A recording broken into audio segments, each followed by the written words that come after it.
Good morning, good afternoon, good evening. Greetings to you in the name of Christ, wherever you are, my dear brother and sister.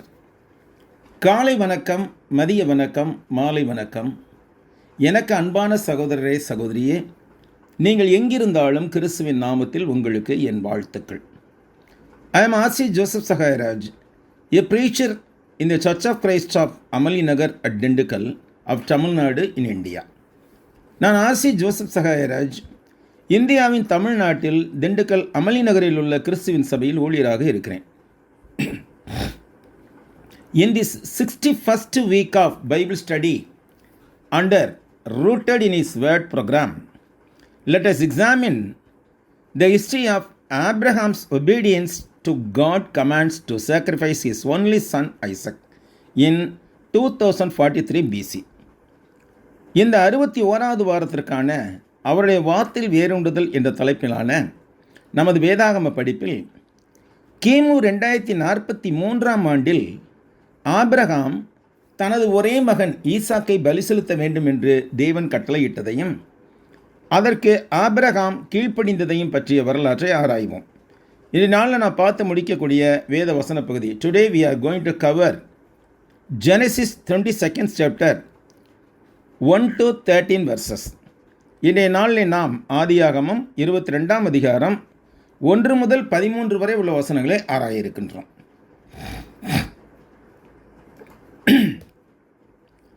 First subsection of this chapter, Abraham's faith confirmed. This is the topic of this chapter. இந்த அத்தியாயத்தின் தலைப்பு ஆபிரகாமின் விசுவாசம் உறுதிப்படுத்தப்படுதல். In this chapter, the first subsection of the chapter is God's command to Abraham. இதிலே முதல் உட்பிரிவு, இந்த அத்தியாயத்தின் முதல் உட்பிரிவு தேவன் ஆபிரகாமுக்கு கட்டளையிடுதல். என்ன கட்டளையிட்டார் என்பதை குறித்து பார்க்க போகிறோம். Let's read the verses first. First two verses. 1. Now it came to pass after these things that God tested Abraham and said to him, Abraham, and he said, Here I am. 1வது வசனம். இந்த காரியங்கள் நடந்த பின்பு தேவன் ஆபிரகாமை சோதித்தார். எப்படி எனில், அவர் அவனை நோக்கி ஆபிரகாமே என்றார். அவன் இதோ அடியேன் என்றார். Second verse. Then he said, Take now your son, your only son Isaac, whom you love, and go to the land of Moriah, and offer him there as a burnt offering on one of the mountains of which I shall tell you. 2வது வசனம். அப்பொழுது அவர், உன் புத்திரனும் உன் ஏகசுதனும் உன் நேசகுமாரனுமாகிய ஈசாக்கை நீ இப்பொழுது அழைத்து கொண்டு மோரியா தேசத்துக்கு போய் அங்கே நான் உனக்கு குறிக்கும் மலைகள் ஒன்றின் மேல் அவனை தகன பலியாக பலியிடு என்றார். Genesis 22nd 1 to 2 verses records the beginning of Abraham's trial, where God commanded Abraham to offer his son Isaac as a burnt offering. ஆதியாகமம் 22:1-2 வசனங்கள் ஆபிரகாமின் சோதனையின் தொடக்கத்தை பதிவு செய்கிறது. அங்கு தேவன் ஆபிரகாமின் மகன் ஈசாக்கை தகன பலியாக செலுத்தும்படி ஆபிரகாமுக்கு கட்டளையிட்டார்.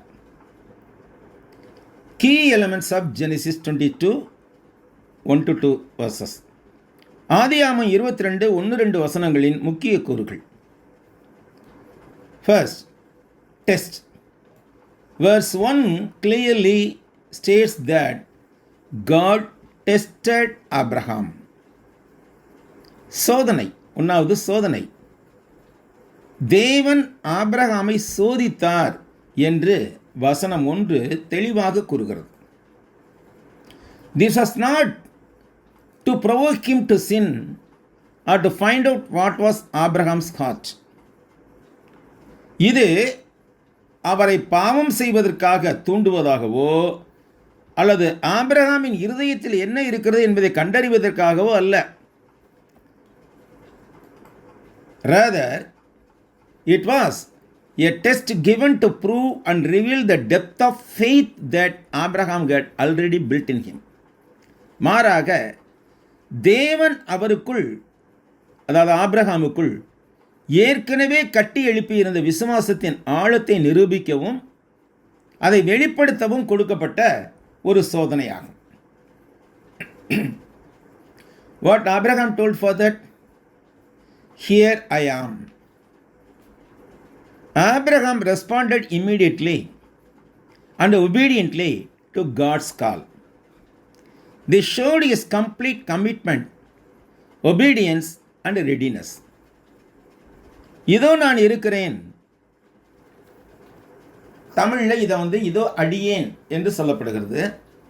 ஆபிரகாம் தேவனுடைய அழைப்புக்கு உடனடியாகவும் கீழ்ப்படிதலுடனும் பதிலளித்தார். இது அவரது முழுமையான அர்ப்பணிப்பையும் கீழ்ப்படிதலையும் தேவன் கூறுவதை கவனிப்பதற்கு தயாராக இருந்த நிலையையும் காட்டுகிறது. ஸ்பெசிஃபிக் கமாண்ட், குறிப்பான கட்டளை.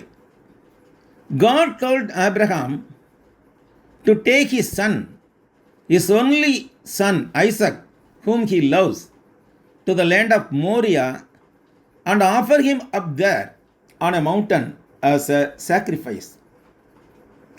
உன் மகனை, நீ நேசிக்கிற உன் ஒரே மகனான ஈசாக்கை மோரியா நாட்டிற்கு கொண்டு சென்று அங்கு ஒரு மலையின் மீது அவனை பலியிடு என்று தேவன் ஆபிரகாமிடம் கூறினார்.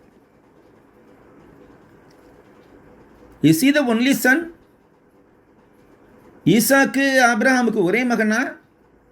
Although Abraham also had Ishmael, God refers to Isaac as his only beloved son. Abraham இஸ்மவேலையும் பெற்றிருந்தாலும் தேவன் ஈசாக்கை ஏகசுதனம், ஒரே மகனும் நேசகுமாரனும் ஆகிய ஈசாக்கை என்று குறிப்பிட்டார். Because Isaac was the son born of the covenant and promised through Sarah. ஏனென்றால் ஈசாக்கு சாராள் மூலமான உடன்படிக்கை மற்றும் வாக்குத்தத்தத்தின்படி பிறந்த மகனாய் இருந்தார். அதனாலே ஈசாக்கை ஒரே மகன் என்று குறிப்பிட்டார். Your beloved son, Habata, in Hebrew the word Habata in the word is mentioned, that means you love. This is the first time in the Bible the word love or affection appears in the Bible. உன் நேசகுமாரனும், இது எபிரேய மொழியிலே அபாட்டா என்று சொல்லப்படுகிறது. ஹபாட்டா என்றால் உன் நேசகுமாரன், உன் நேச என்ற அர்த்தத்தில் வருகிறது. வேதாகமத்தில் நேசம் அல்லது அன்பு என்ற வார்த்தை இடம்பெறுவது இதுவே முதல் முறையாகும். முதல் முறையாக இந்த இடத்துல அஹாபாட்டா என்ற வார்த்தை வருகிறது.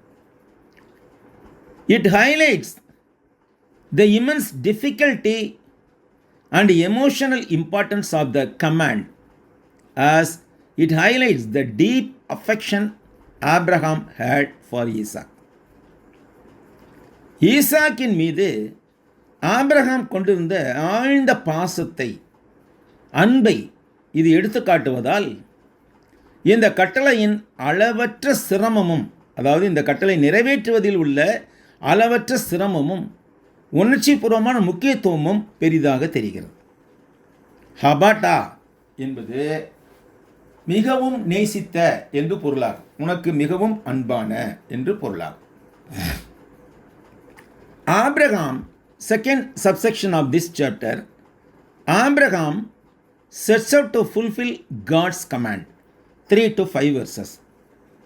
இந்த அத்தியாயத்தின் இரண்டாவது உட்பிரிவு ஆபிரகாம் தேவனுடைய கட்டளை நிறைவேற்ற புறப்படுதல், 3 to 5 வசனங்கள் வரை. Let us read the verses first. முதலாவது வசனங்களை நாம் வாசிப்போம். Third verse. So Abraham rose early in the morning and saddled his donkey and took two of his young men with him and Isaac his son. And he split the wood for the burnt offering and arose and went to the place of which God had told him. மூன்றாவது வசனம் இவ்வாறு கூறுகிறது, Abraham அதிகாலையில் எழுந்து தன் கழுதையின் மேல் சேணம்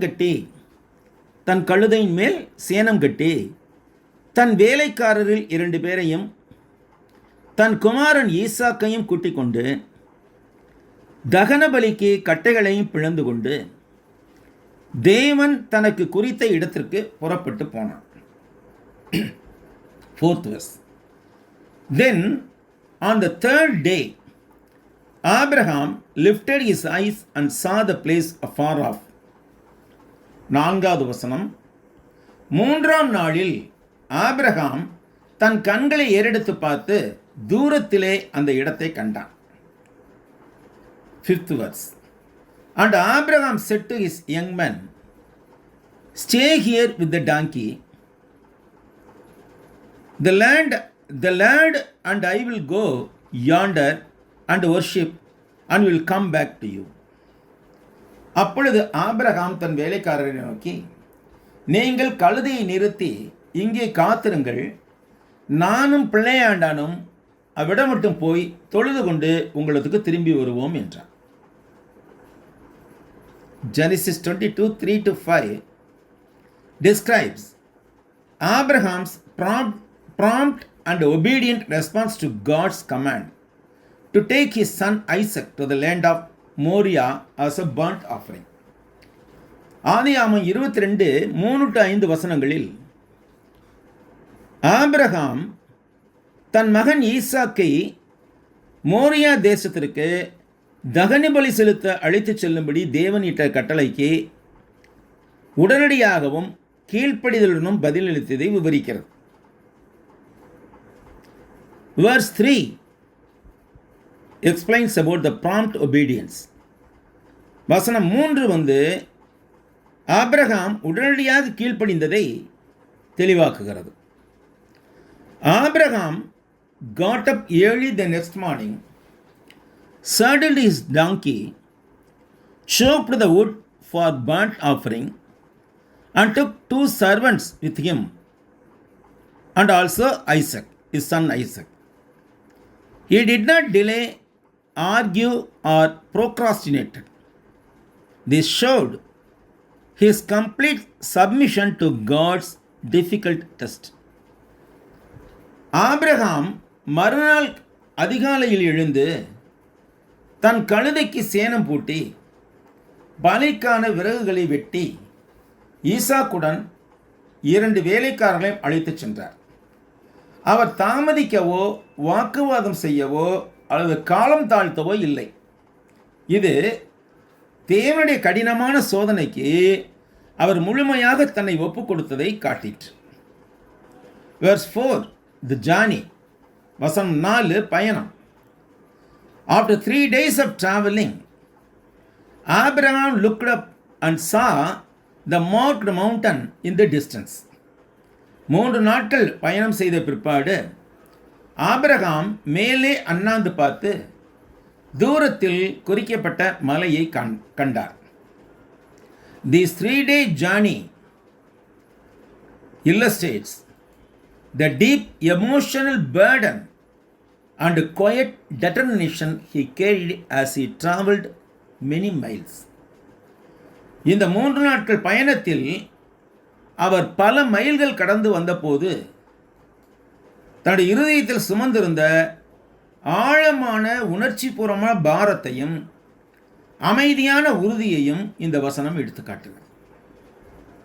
யோசித்து பாருங்க, சொந்த மகனை பலி கொடுக்க போகின்றோம், 3 நாட்கள் நடந்து போய் அங்கே தேவன் குறிப்பிட்ட மலையை பார்க்கிறார். அவருடைய இருதயம் எவ்வளவு பாரமாக இருக்கக்கூடும். Verse 5, deep faith. Abraham said to his servants,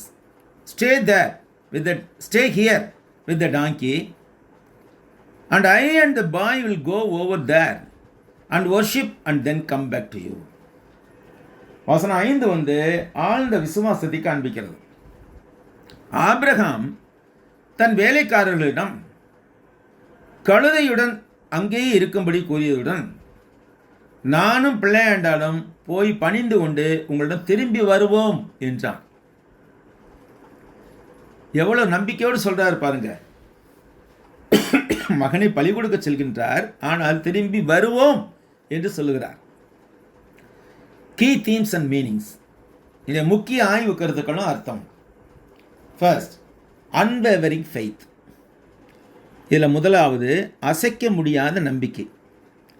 Abraham's statement in verse 5, we will return, expresses his deep faith. 5ஆம் வசனத்தில் ஆபிரகாம் கூறும் நாங்கள் திரும்பி வருவோம் என்ற கூற்று அவருடைய உள்ளார்ந்த விசுவாசத்தை வெளிப்படுத்திற்று.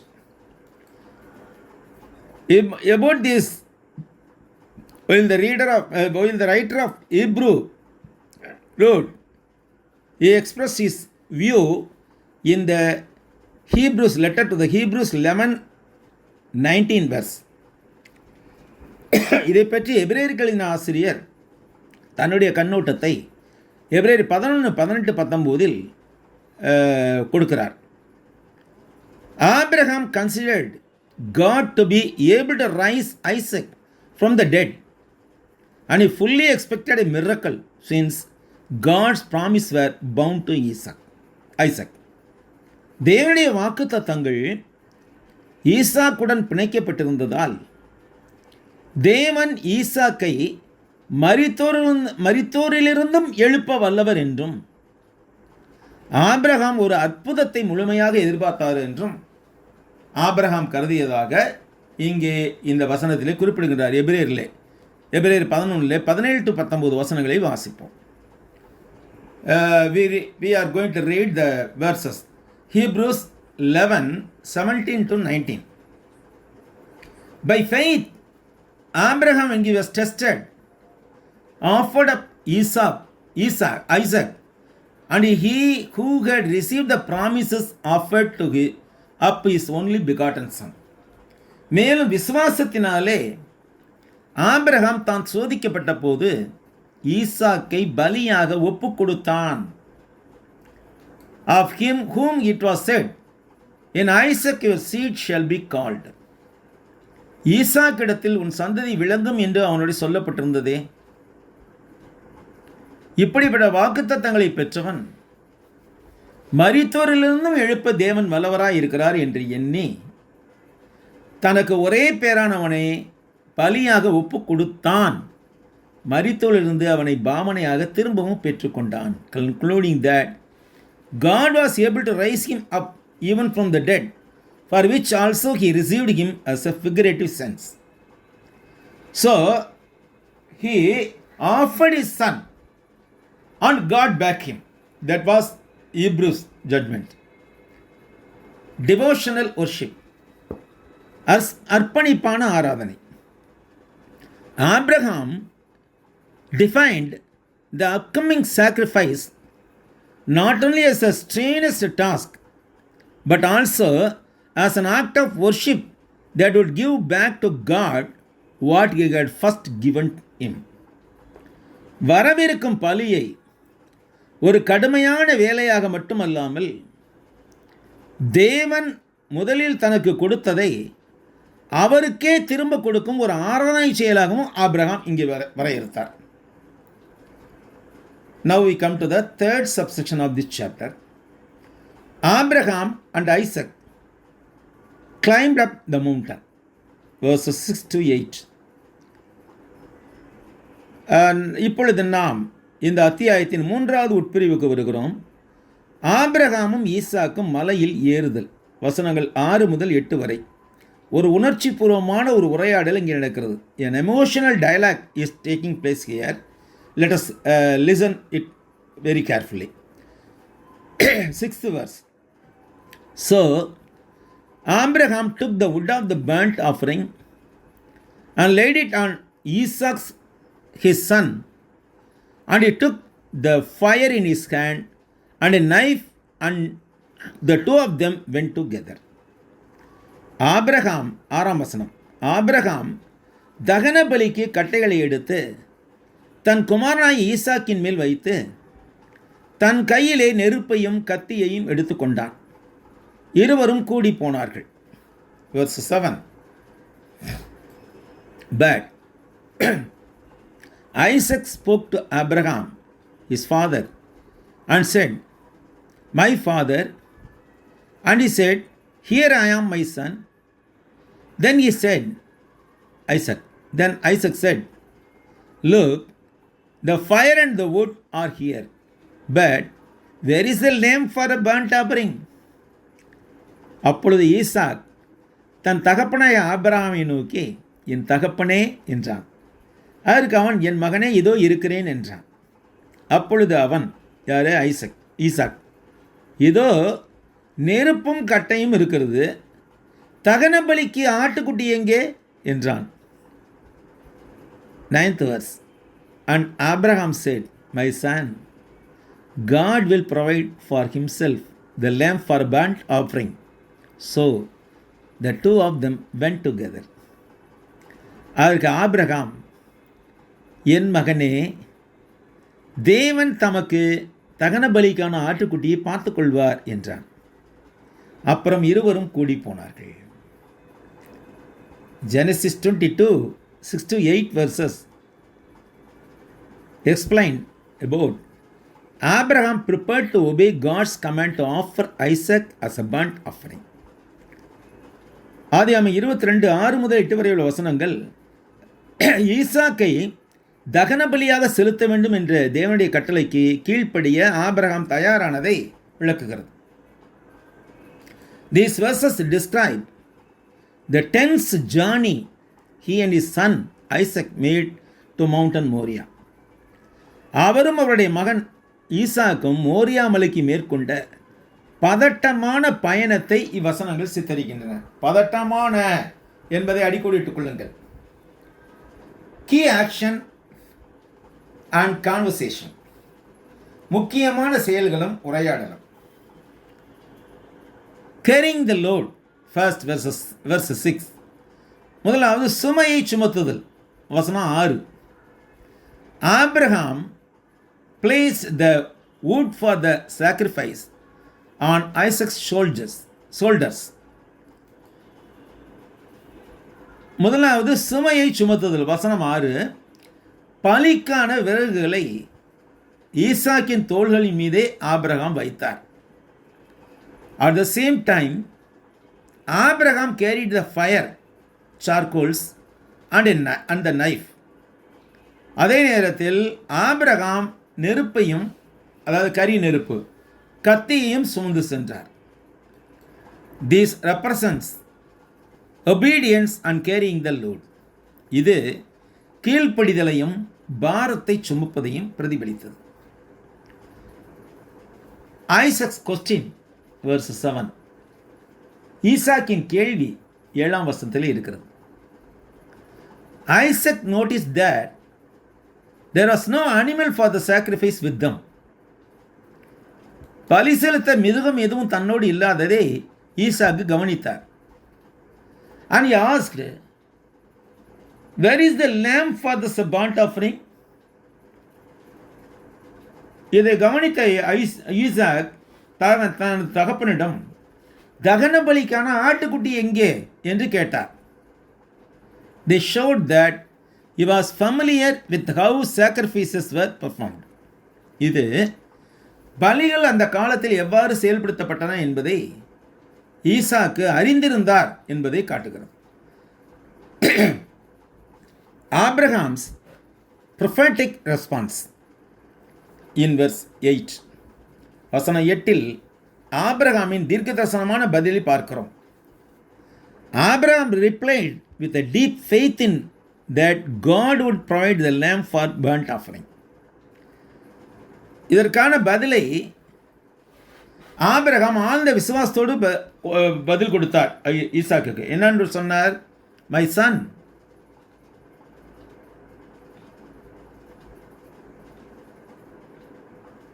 My son, God will look after that, like that. அவர் ஆபிரகாம் ஈசாக்கு இடத்தில், மகனே கர்த்தர் அதை பார்த்து கொள்வார் என்று சொன்னார். Abraham believed that God would either resurrect Isaac or provide something else to sacrifice in his place. தேவன் ஈசாக்கை உயிர்த்து எழுப்புவார் அல்லது அவருக்கு பதிலாக பலி செலுத்த வேறொன்றை தருவார் என்று ஆபிரகாம் நம்பினார். Let us think about this event from the perspective of an ordinary person. ஒரு சாதாரண மனிதனின் மனநிலையில் இந்த நிகழ்வை நாம் சற்றே யோசித்து பார்ப்போம். Imagine what you and I would do if we were in Abraham's place. Abraham இருந்த இடத்தில் அவருக்கு பதிலாக நீங்களும் நானும் இருந்திருந்தால் என்ன செய்திருப்போம் என்பதை சற்றே கற்பனை செய்து பாருங்கள்.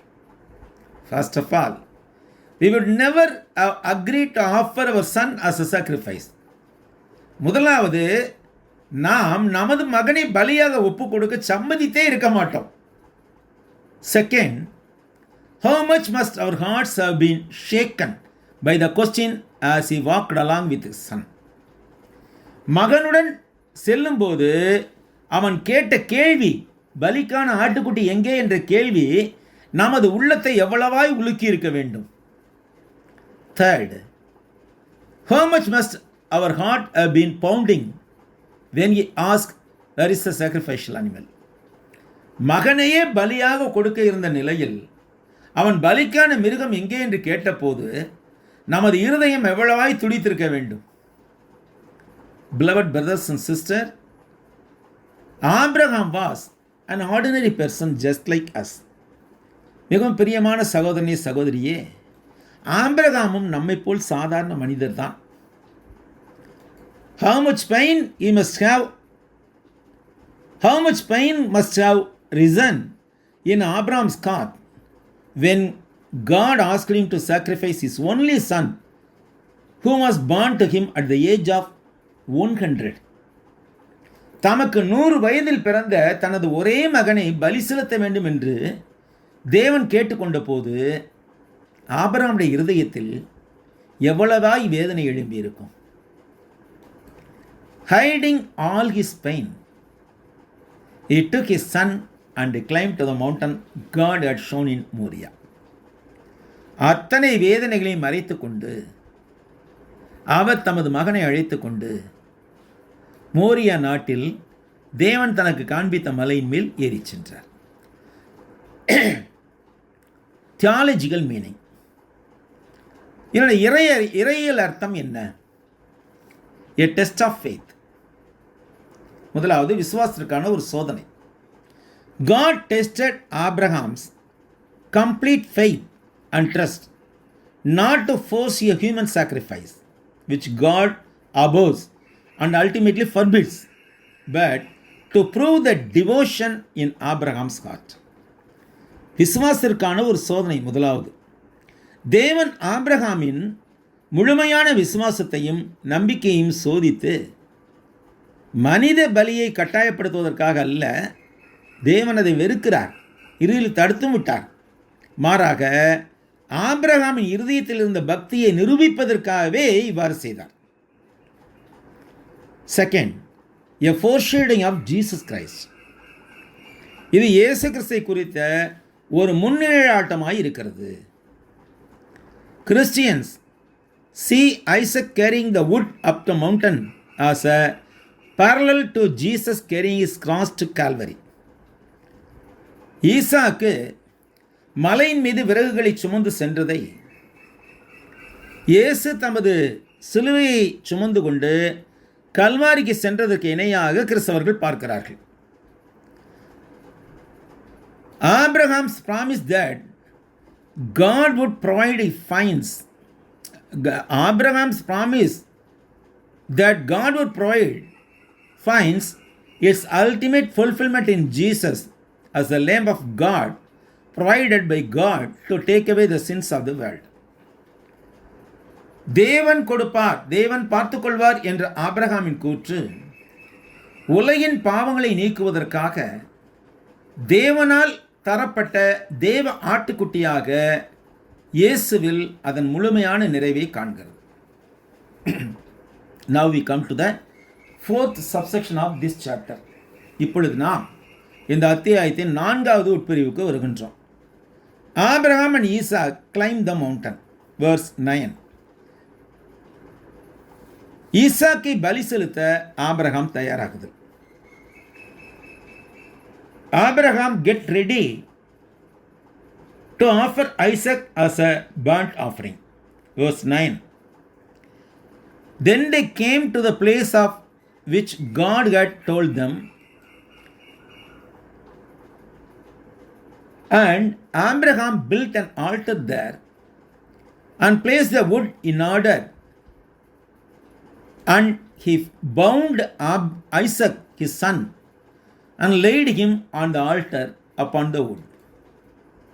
9வது வசனம் சொல்லுகிறது, தேவன் ஆபிரகாமுக்கு சொல்லி இருந்த இடத்திற்கு வந்தார்கள். அங்கே ஆபிரகாம் ஒரு பலிபீடத்தை உண்டாக்கி கட்டைகளை அடுக்கி தன் குமாரனாகிய ஈசாக்கை கட்டி அந்த பலிபீடத்தில் அடுக்கிய கட்டைகளின் மேல் அவனை கிடத்தினார்கள். Genesis 22:9 describes the climax of Abraham's test of faith. ஆதியாகமம் 22:9 ஆபிரகாமின் விசுவாசத்திற்கான சோதனையினுடைய உச்சக்கட்டத்தை விவரிக்கிறது. He builds an altar, arranged wood, and bound his son Isaac, laying him on the wood. இங்கே அவர் ஒரு பலிபீடத்தை கட்டி விறகுகளை அடுக்கி தன் மகன் ஈசாக்கை கட்டி அந்த விறகுகள் மேல் கிடத்துகிறார். Key action in the verse. இந்த வசனத்தின் முக்கிய செயல்கள். First, destination. Abraham and Isaac arrived at the specific location God had designated for them, Mount Moriah. 1வது அடைவிடம். ஆபிரகாமும் ஈசாக்கும் தேவனால் நியமிக்கப்பட்ட குறிப்பிட்ட இடமான மோரியா மலைக்கு வந்து சேர்ந்தார்கள்.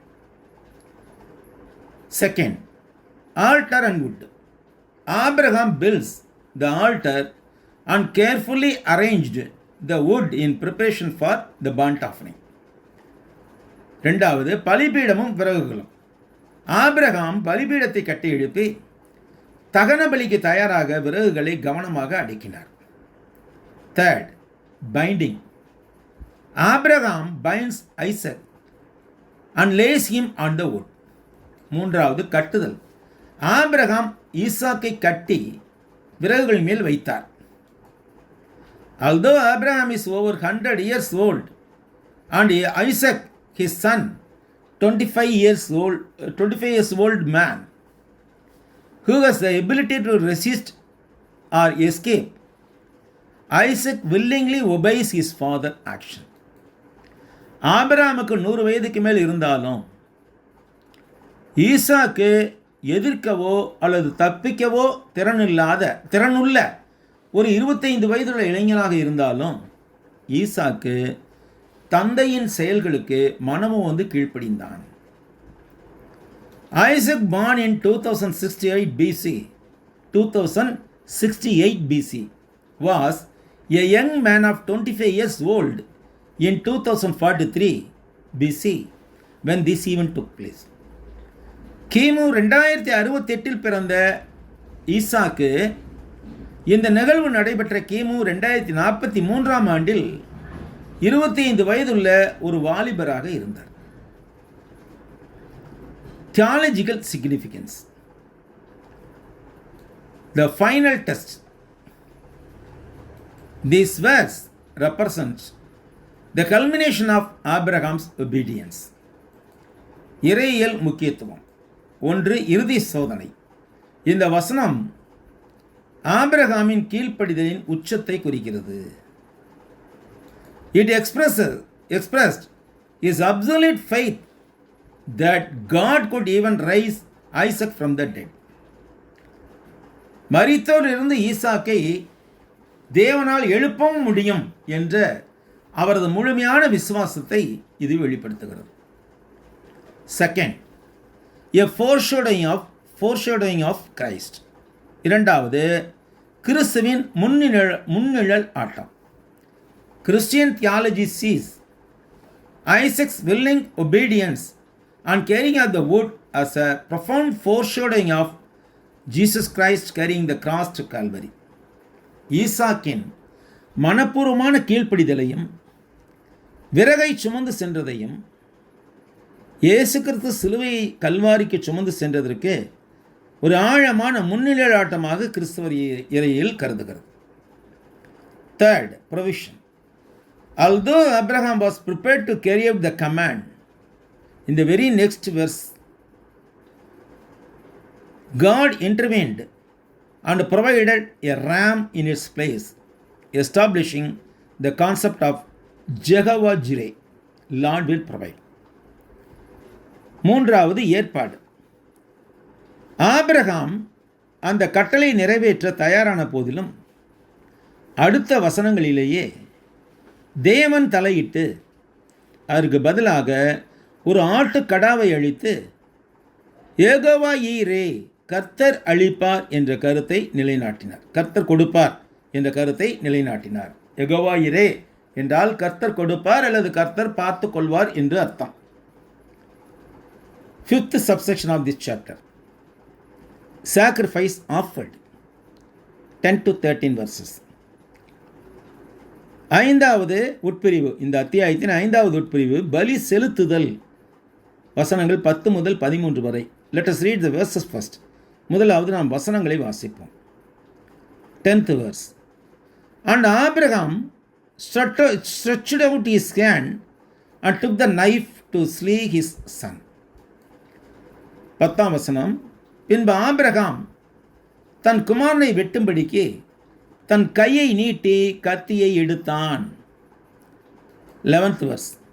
But the angel of Lord called to him from heaven and said, Abraham, Abraham. So he said, Here I am. அப்பொழுது கர்த்தருடைய தூதனானவர் வானத்திலிருந்து ஆபிரகாமே, ஆபிரகாமே என்று கூப்பிட்டார்.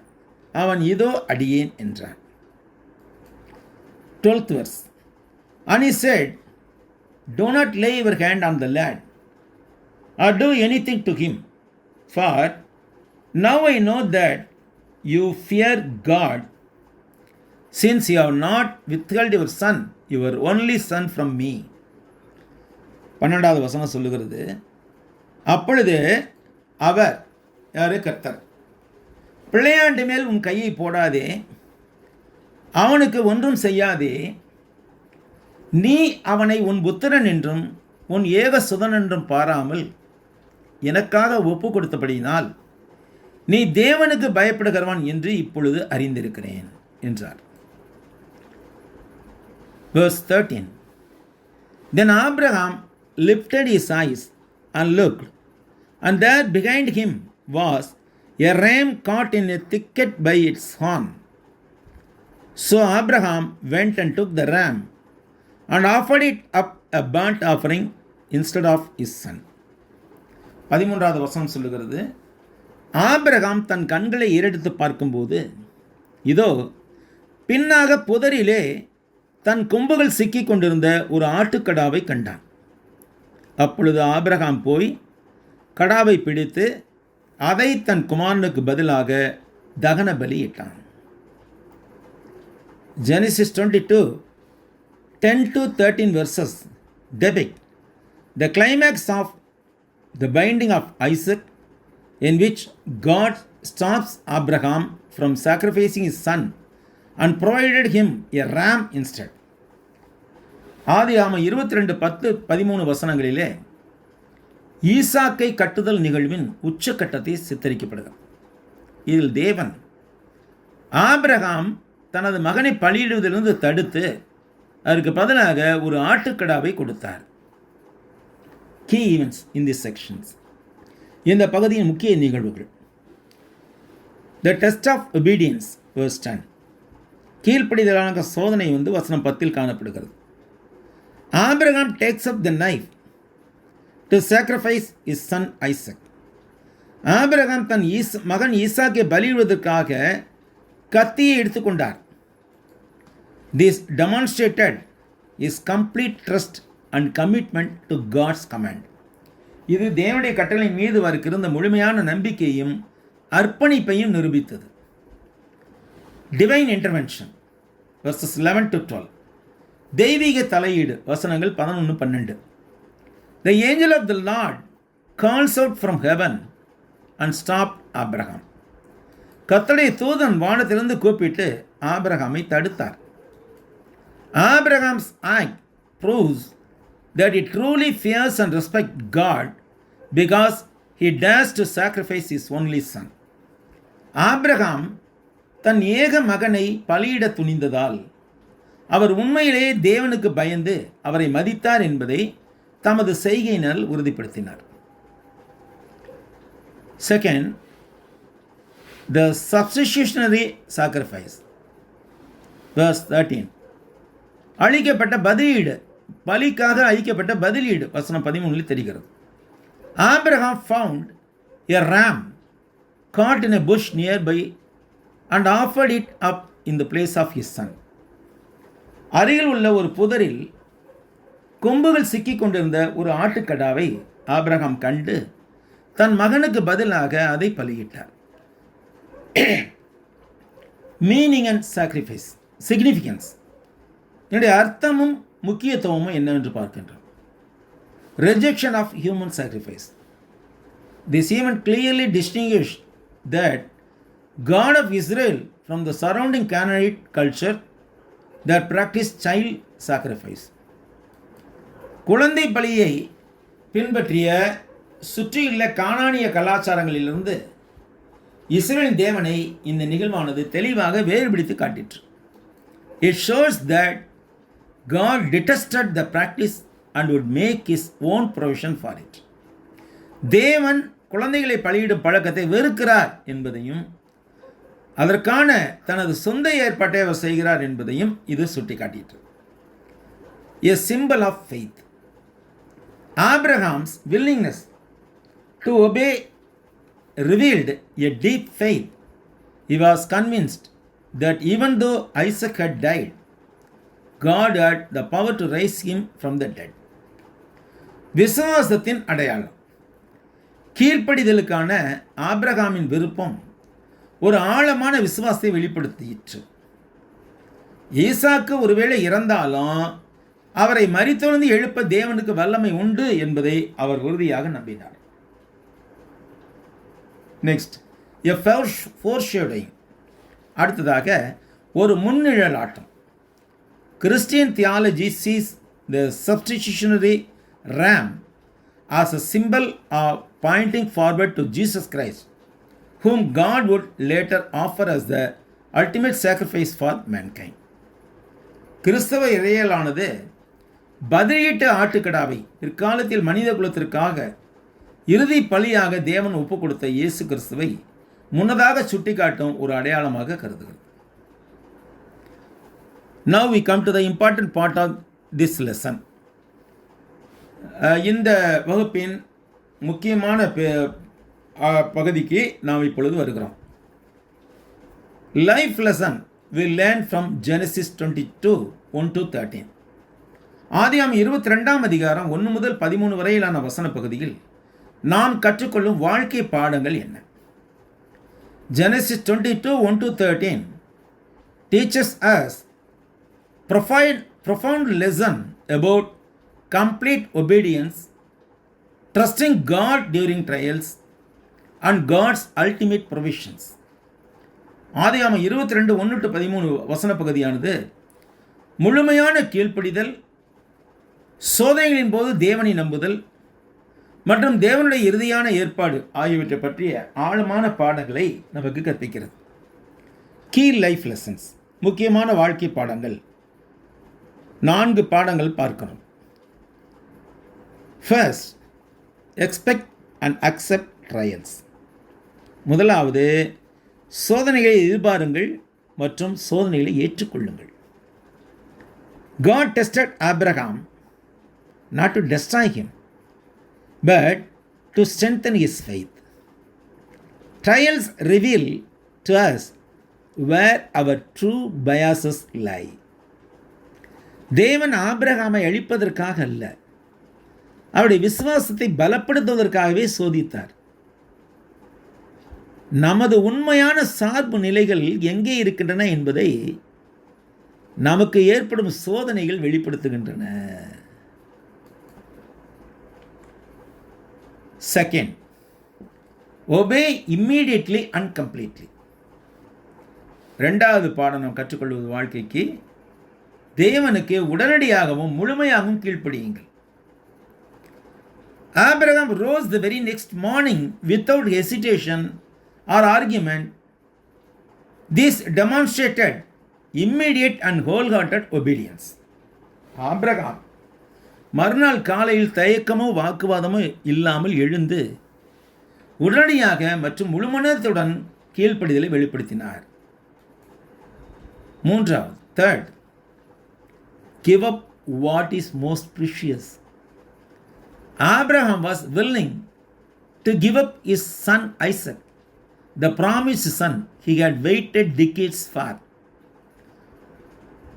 True faith is holding on to our greatest blessing with open arms rather than holding on them like idols. மிகவும் விலையுயர்ந்ததை விட்டுக் கொடுங்கள். அதான் மூன்றாவது பாடம்.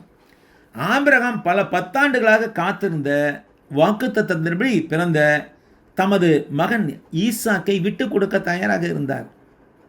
உண்மையான விசுவாசம் என்பது நமது மிகப்பெரிய ஆசீர்வாதங்களை விக்னங்களைப் போல பற்றிக்கொள்வதற்கு பதிலாக திறந்த கரங்களுடன் நம்மை பிடித்துக் கொள்வதாகும். மிகவும் விலையுயர்ந்ததை கூட விட்டுக் கொடுக்க நாம் தயாராக இருக்க வேண்டும். Fourth, trust God's provision. When Isaac asked where the lamb was, Abraham declared with faith that God would provide. True to his word, God provided a ram in his place at the right time. நான்காவது, தேவனுடைய ஏற்பாட்டை நம்புங்கள். ஆட்டுக்குட்டி எங்கே என்று ஈசாக்கு கேட்டபோது, தேவன் பார்த்துக்கொள்வார் மகனே என்று ஆபிரகாம் விசுவாசத்துடன் அறிவித்தார். தம்முடைய வார்த்தைக்கு உண்மையாக தேவன் சரியான நேரத்தில் ஈசாக்குக்கு பதிலாக ஒரு ஆட்டுக்கடாவை பலி செலுத்தும்படியாக கொடுத்தார். ஆக so we learn 4 lessons from this study. First, expect and accept trials. Second, obey immediately and completely. Third, give up what is the most precious. Fourth, trust God's provisions. எனவே இந்த படிப்பிலிருந்து நாம் முக்கியமான வாழ்க்கை பாடங்கள் 4 கற்றுக்கொள்கிறோம். முதலாவது, சோதனைகளை எதிர்பாருங்கள், அவைகளை ஏற்றுக்கொள்ளுங்கள். இரண்டாவது, உடனடியாகவும் முழுமையாகவும் தேவனுக்கு கீழ்ப்படியுங்கள். மூன்றாவது, உங்களின் மிக விலையுயர்ந்ததை விட்டுக் கொடுங்கள். நான்காவது, தேவனுடைய ஏற்பாட்டை நம்புங்கள். With this, we conclude this week Bible study on the topic of rooted in His Word. அவருடைய வசனத்தில் வேரூன்றுதல் என்ற தலைப்பிலான இந்த வாரத்திற்கான வேதாகம படிப்பை இத்துடன் முடித்துக் கொள்வோம். If Lord wills, next week on the same day at the same time, we will examine the history of Abraham received blessings and a renewal of promise from the God for his faithfulness and the news about the family of Nagor in detail. கர்த்தருக்கு சித்தமானால் அடுத்த வாரம் இதே நாளில் இதே நேரத்தில் Abraham தனது மகன் ஈசாக்கை பலி செலுத்த ஒப்புக்கொண்டதற்காக கர்த்தரால் பாராட்டப்பட்டதையும் கர்த்தர் தமது வாக்குத்தத்தத்தை ஆபிரகாமிடத்தில் மீண்டும் புதுப்பித்துக் கொண்டது பற்றியும் மற்றும் நாகோரின் குடும்பம் பெருகியது பற்றியும் வரலாற்றுப்பூர்வமாக ஆராய்வோம். My heartfelt thanks to our dear brother Thunder Kirk and his team for the excellent work in broadcasting this study through Ignite Radio.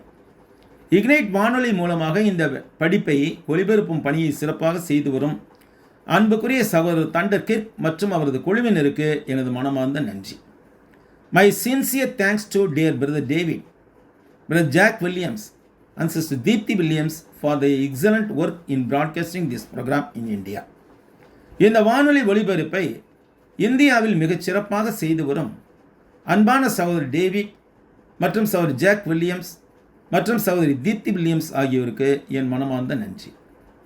My heartful thanks to all the beloved brothers and sisters who listen this radio broadcast from beginning to the end. இந்த வானொலி ஒளிபரப்பை தொடக்கம் முதல் நிறைவு வரை கவனித்து கேட்ட அன்புமிக்க சகோதரர்கள் சகோதரிகள் யாவருக்கு என் மனமார்ந்த நன்றி. Until we meet again, I am praying for you. மீண்டும் சந்திக்கும் வரை உங்களுக்காக நான் ஜெபிக்கிறேன்.